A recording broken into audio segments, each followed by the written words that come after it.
This is Chapter 10, Section 1, problem number 63. We've got an airplane flying, and there's also wind.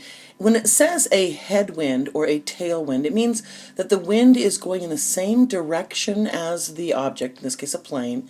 A headwind would be it's blowing against it, and a tailwind would mean the wind is pushing it faster. So in this problem, there's a headwind on the way there. So they're traveling it's 180 miles, and it takes them 2 hours, but they have a wind blowing straight against them.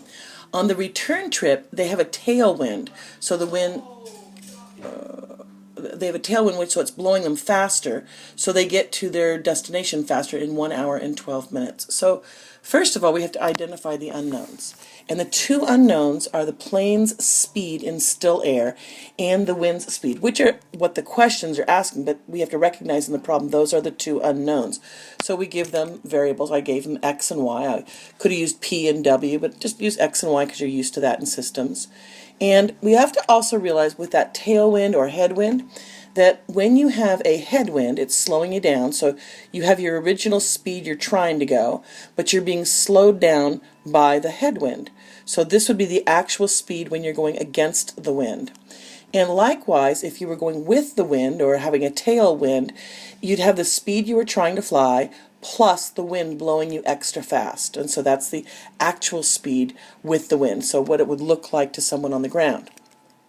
So we have also our knowledge that time multiplied by speed will equal distance. And we do that all the time, that if you're going 60 miles an hour and you traveled for 2 hours, you would know that you traveled 120 miles. So we do time multiplied by speed to figure out our distance all the time. So now that I know that, and in this problem we've been given time of 2 hours and 1 hour and 12 minutes, I can say this one, 2 hours when there's a headwind, meaning it's slowing it down, and we traveled 180 miles. The other direction, we go 1 hour and 12 minutes, but we can't write that as 1 hour and 12 minutes. We have to change it to decimals in hours. So 1 hour and 12 minutes is the same thing as 1 plus 12/60ths of an hour, which is 1.2 hours. So now I can write the second equation. You could distribute the two and then try to either do substitution or something to solve this system, but I'm going to get rid of the 2 in this equation. I'm going to get rid of the 1.2 in the other equation by multiplying by their reciprocals to everything, to both sides of the equation. And what I end up with is x minus y equals 90, and x plus y equals 150. I recognize now that if I just added those two equations, it would get rid of the y, and I can solve for the x. So x equals 120, and I realize that, x, since that's the plane's speed in still air, it's miles per hour. I'm going to plug that into one of those equations. I like this one here, x plus y equals 150. Plugging that in and solving for y, I get y equals 30.